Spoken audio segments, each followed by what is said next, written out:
chromatic scale has 12 notes. Each note is a semitone away from the next note. This makes the chromatic scale fairly easy to play and also quite easy to remember. Something else to remember is that you might also hear the term halftones.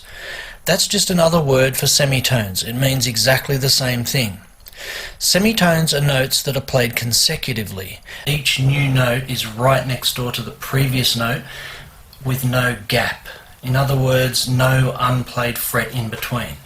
So in other words, everything one after the other. There's no missing a fret and playing the next fret. So if you play the first fret followed by the third fret, that's not chromatic. If you play notes side by side, they're chromatic. Anywhere you do that, whether it's 2 notes or 3 notes or 4 notes, whatever you play, when you play side by side, the notes side by side, they're chromatic. I'm just in standard tuning, so there's an E. Okay, so chromatic scale. We're going to do the F chromatic scale, so that's 12 notes. 1, 2, 3, 4, 5, 6, 7, 8, 9, 10, 11, 12. Chromatic scale has 12 notes. Each note is a semitone away from the previous note. So the intervals, no intervallic leaps, just one note after the other.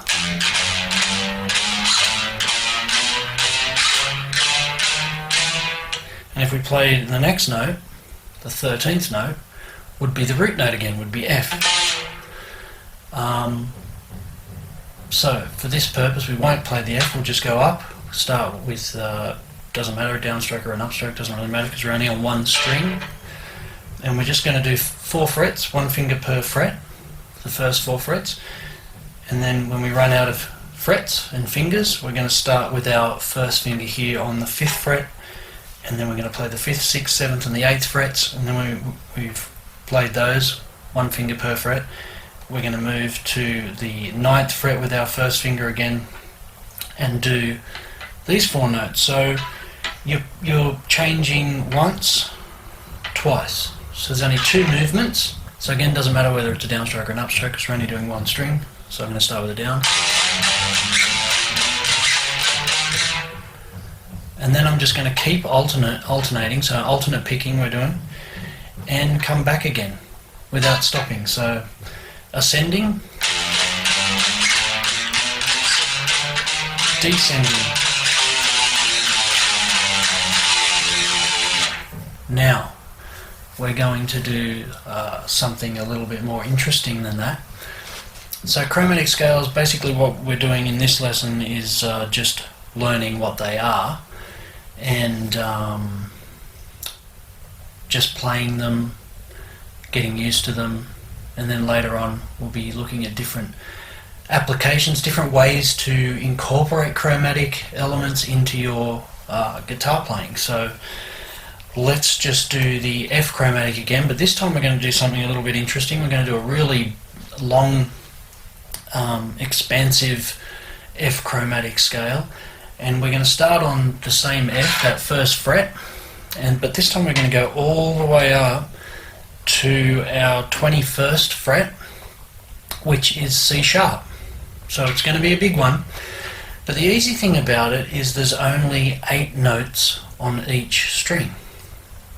So we start on F, first fret, 6th string, with an upstroke. Very important that you start with an upstroke.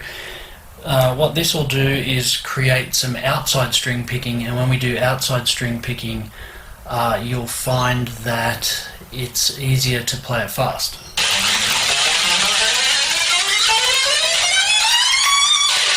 Yeah, it's easy to play it fast with starting on an upstroke, because what happens is you end up with outside string picking, and you don't get bogged down by being in between the strings the way you do when you do inside string picking. But that's a whole nother lesson that I'll cover later on down the track. But anyway, let's do this. We're going to start with an upstroke. We're only going to play 8 notes. So we're going to do 1, 2, 3, 4,